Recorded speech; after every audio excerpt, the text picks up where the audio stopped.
Happy Wednesday, again from the scene of the crime last week, Reston Town Center. I'm back on the same block where we started this journey together 1 week ago today.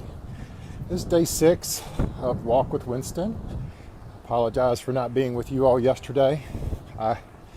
Believe me, I thought about doing a walk with Winston through the Tampa International Airport.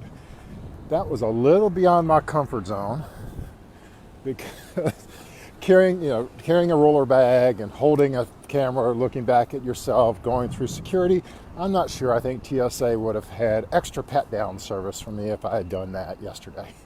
So, but I'm back up and at 'em today, and it's very fitting to be back here on the exact same path, exact same walk as last week. And it feels like about the exact same time of day. Thank you to everyone who has shared with me through instant messaging and text and emails and phone calls and shout outs and podcasts. The response has just been incredible. And if this is helping, I know it's helping me with my mindset. And but I pray that it's helping you as well. And I'm super excited for this transformation that we're going to be taking on together.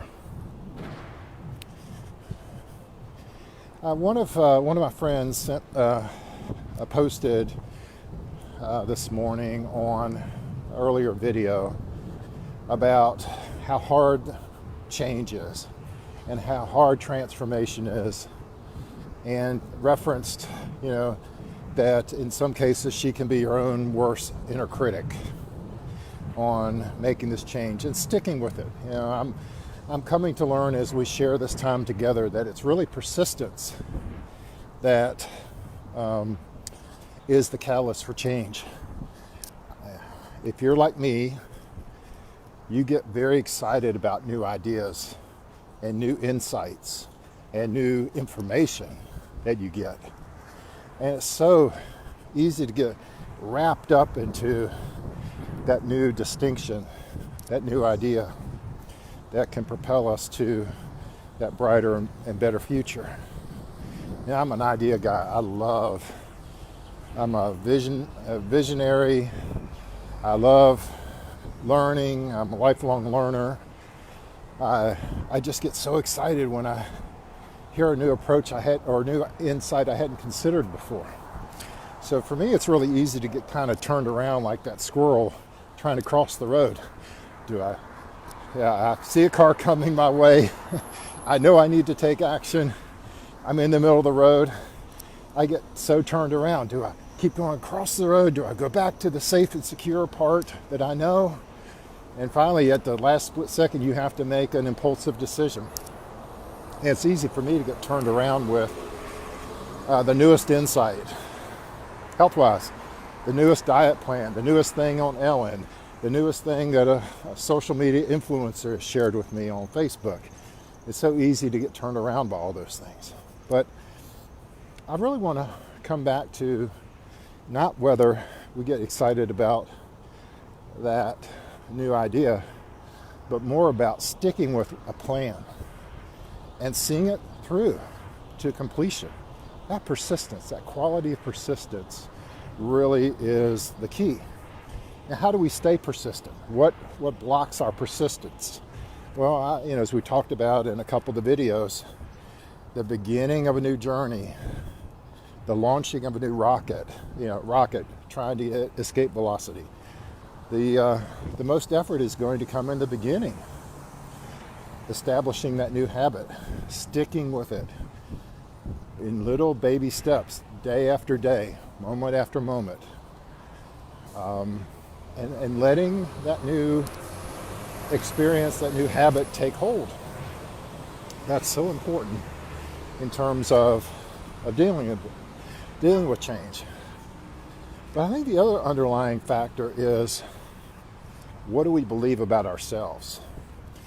I've used the word inner critic, that I could be very critical of myself. I've used I have bought into limiting beliefs and identity all the way from being very, very young. So I'll give you an example. This is a word that if you're of a certain age, you will resonate with. Good morning. So when I was very skinny as a young kid, probably till 8 or so years old. I don't know for sure what caused that weight gain. We had some kids in our neighborhood that were not nice people. I will say that they were doing to others what had been done on to them. And so not only were they not nice people, they were very much bullies. And so I remember when I was really young being bullied by one of the neighborhood kids who was my age, and he was not that much bigger than me, but he had the backing of his bigger brothers. And I remember going into my mom's bedroom one day and grabbing one of my dad's t-shirts out of the laundry pile. And I'm just a little boy.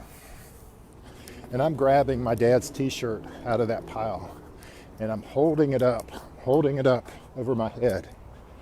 And I'm looking at how big that t-shirt is compared to how small I am. And I believe with all my heart that day, I willed myself to be a very big person. I am taller than anyone in my family by half a foot. I got to weigh more than anyone in my family by hundreds of pounds.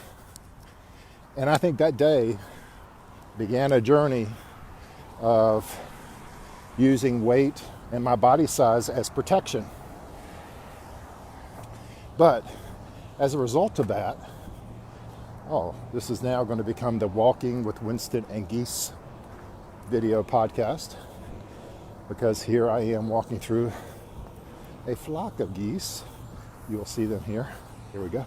Walking with Winston and Geese. But I remember going to the store and going to go get some jeans. Now this term is from the late 60s and early 70s. We would go shopping in the husky section. And I remember very vividly becoming self-identified as husky. That's not a particularly good label, but it was one that stuck with me. And so, we think about physical transformation. I want us to really investigate the labels that we put on ourselves, or the language that we use about ourselves, because I believe that is fundamental to our identity, and our identity is fundamental to our change. So think about today, the language that you've adopted about yourself. Maybe it started at a very young age, like me at 8 years old. But it continues. I will use a lot of self-limiting language about myself and about my ability to change and transform. It's very important to eliminate that language from our mind, our mindset. And so language like inner critic. Did God really implant in us this desire to tear ourselves down? No. That's the enemy trying to hold us back from where God is intending us to go. He says that our bodies are his temple. We're his representatives. And how we treat our body is a reflection of how we love ourselves. That's my belief anyway. I don't think it's ever said that in the Bible, but I think it's a good paraphrase of the intent. How we love ourselves, how we treat our bodies is a reflection of his kingdom. And so I haven't been a particularly good ambassador if that's the mission I'm on. So I'm on a mission now. I was out to dinner last night, business dinner, and I'm comfortable with my business colleagues, but it's one of those social settings that alcohol flows, and you're trying to balance this kind of business persona with also fun and jovial persona. And I made a decision several days ago, and I was publicly accountable on this podcast, that I was going to be alcohol free for this period of liftoff through the transformation. This is part of the additional rocket fuel that's going to be needed to achieve the transformation that I'm looking for. And it was great to come home to the hotel room last night, keeping that commitment with myself. It felt so empowering. I slept so peacefully last night, despite being on the road, because now I'm keeping commitments I'm making to myself. So let's just summarize.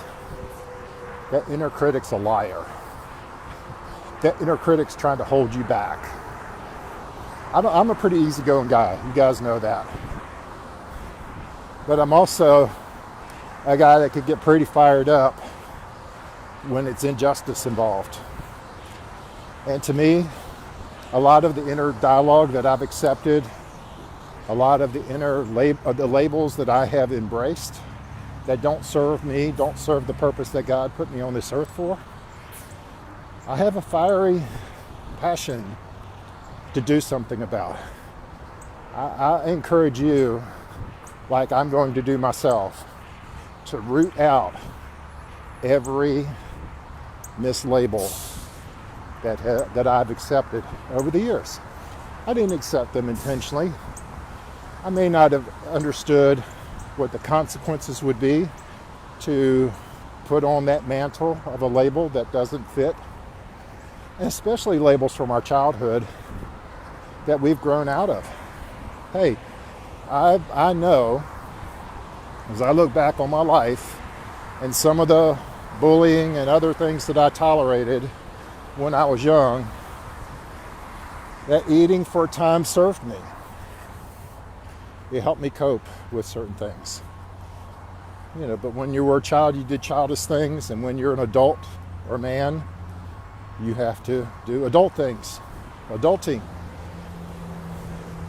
So for today, let's take action on really being watchful of the language that we use about ourselves. I'm certainly going to embrace that. This topic has brought up a couple of memories that I really hadn't thought about in a while.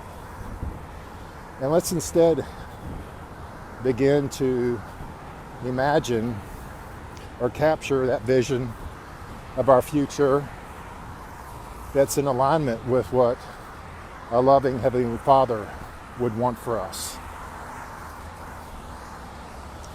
It's making a big difference in my life to replace some of those labels or beliefs with new empowering ones that feel more in alignment with who I am. And you know deep down inside who you are. Let's be ourselves. Let's be real. Let's get in alignment. So this was not the topic I intended to talk about today, but I so appreciate the comments that you all post, because it inspires me to do more inner reflection and share some of that with you. I hope it encourages you.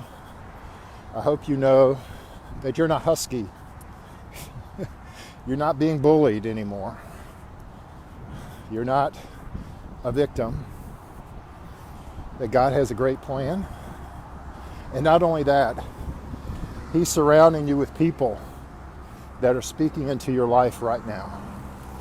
Whoa, that was close.